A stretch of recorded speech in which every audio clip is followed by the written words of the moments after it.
Hi, I'm Luke from Korg here at Rimmers Liverpool with Lewis, and we're taking a sneaky look at the Korg Minilogue.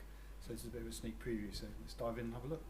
So we've got our brand new analog synth here. It's 4-note polyphonic, and it's got 2 oscillators, it's got noise as well, and we've got all these different modes where we can play in different ways. The coolest thing for me is the fact that you've got this nice little OLED display. So this works like an oscilloscope.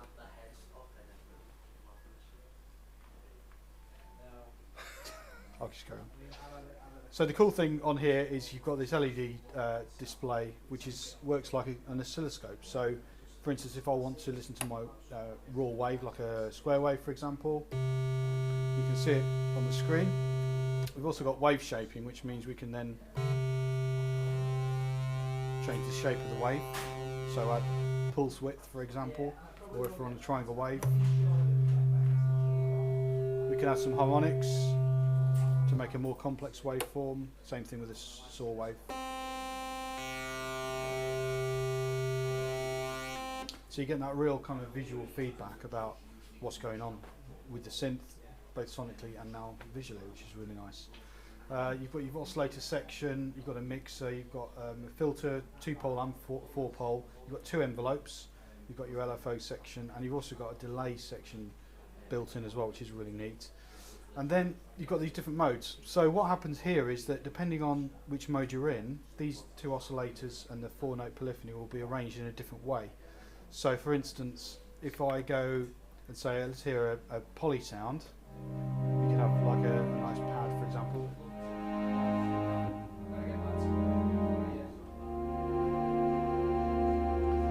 And then you have a voice mode depth, which allows you to change, in this case,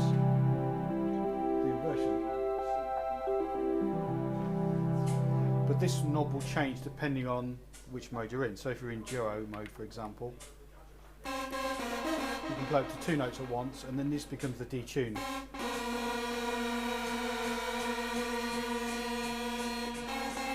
Same thing with unison, but everything is summed to 1 note, so it becomes monophonic.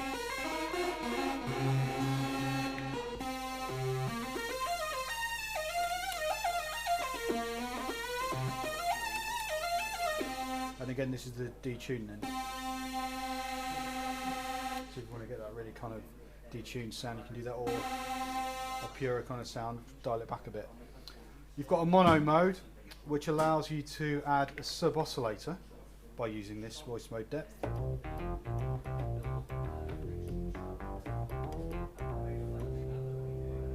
So you can really pump up the bass there, or take it out however you want. Chord mode's neat because what that allows you to do is play a single note and it'll give you a chord. And then voice mode depth allows you to choose the chord, which you can change on the fly. And it shows me on the screen exactly what's going on chord wise, which is not quite neat. Delay mode, that allows you to select a sound and then actually having the 4 notes played in sequence rather than immediately, and then change the speed of it here. So here we've got a percussion sound, which you can then change the speed, and it's set to note values, so if you're syncing it with other stuff it'll be in time. Or if you put it really quick, then it becomes like a chorusy kind of effect. Arpeggiator mode, you can play arpeggiator patterns.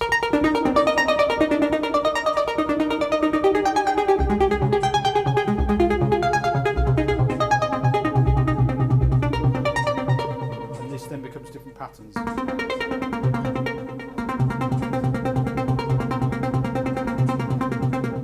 Or like random things.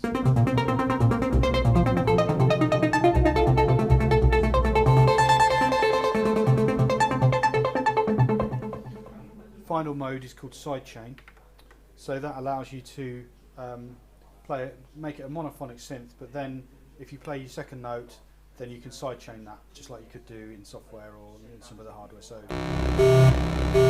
depending where this is set,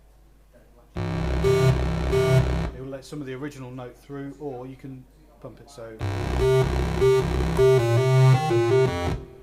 doesn't do that, or anywhere in between. Other things to show you on here, it's got a really nice delay effect built in. So for instance, if we've got this nice kind of class sound, we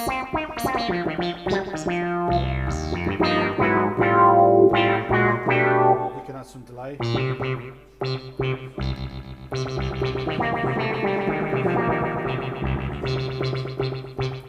With the time and feedback, and also it allows us to route it in different ways, and it shows us on the screen what the routing is. Oh, that's cool. Yeah, so you can bypass it, no effects whatsoever. Pre-filter, which then gives you access to this nice high pass effect, which is only on the effect, or post filter. You've got a high pass filter on the whole sound, which is nice. So you've effectively got two filters should you want them, high pass and a low pass. You've got a sequencer built in. So for every single sound, you get a nice pattern which is ready to go. You can change the tempo of that here.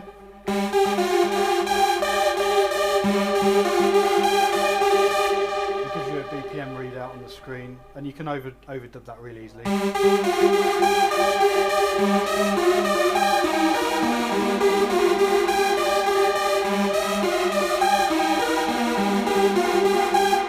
Plus you can record what we call motion record, so it's like automation, so we can record some of these sweeps of the controls. So for instance, if we wanted to filter that, record that, just hit record.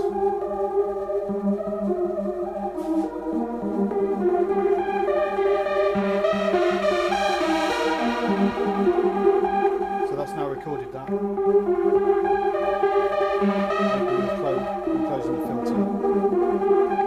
And you can record 4 instances of that as well. And then if you want to, you can then go in and edit them discreetly as well, which is really cool. We've got a new pitch bend lever on here. So by default, it will be pitch bend, but you can assign this to anything you want. So you could assign it to any of these parameters. So for instance, if I was going for my kind of dubstep thing,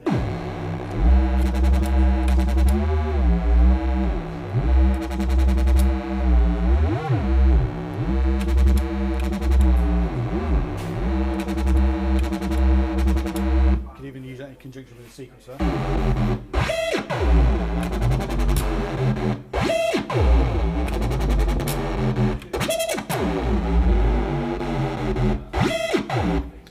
So yeah, that's quite a flexible controller, which is really neat. And they've changed it to make it much more ergonomic to use. So they put it on an angle, so if you put your hand to the side, then it's nice and easy to get at. Connections wise, you've got all your regular connections at the back. So you've got your headphones, you've got a mono output which you're using here. You've also got an audio input, so you can feed audio through it. I see. So you could plug, say, your phone in or another synth, or the outputs of your computer, and send that through the synth. And apply all these cool effects which you've been doing to so you could plug perhaps another Korg synth in and then alter the effects using the onboard controls on it. Absolutely, yeah, you could do that, and even mix then your external synth with some of these other synth sounds on board, so you can get some nice kind of mixtures of sounds as well. And that will that work with any input, or does it have to be Korg? No, any input, because it's just a regular audio in. You've also got sync in and out, so that's for syncing to stuff like the Volkers, for example, or the MS-20 or the Odyssey, as well as of course loads of other stuff like the Roland Ares, for instance. So you've got sync in and out. So what that means is it will run at the same tempo as anything. Like a master clock. Exactly, yeah. So this can either be the master if you use the sync out, or the slave if you use the sync in, and then the other piece of equipment with the master. So then that means if you've got your sequencer running, or any kind of BPM based effects like your delays and stuff like that, or this delay effect, that'll be in sync with what's coming in. So you've also got MIDI as well, old school MIDI, which is really useful obviously, and of course USB, so you can connect to your computer very easily. And the cool thing about the Minilogue is that although you can record automation on here, all of these spit out MIDI information as well, so you can record automation into your DAW as well as map them to any other soft synths you've got or any other So hardware. it also works as a really advanced MIDI controller. Absolutely, yeah, absolutely. So there we go. That's our new Minilogue. Hope you enjoyed listening to it, and go and check it out in store.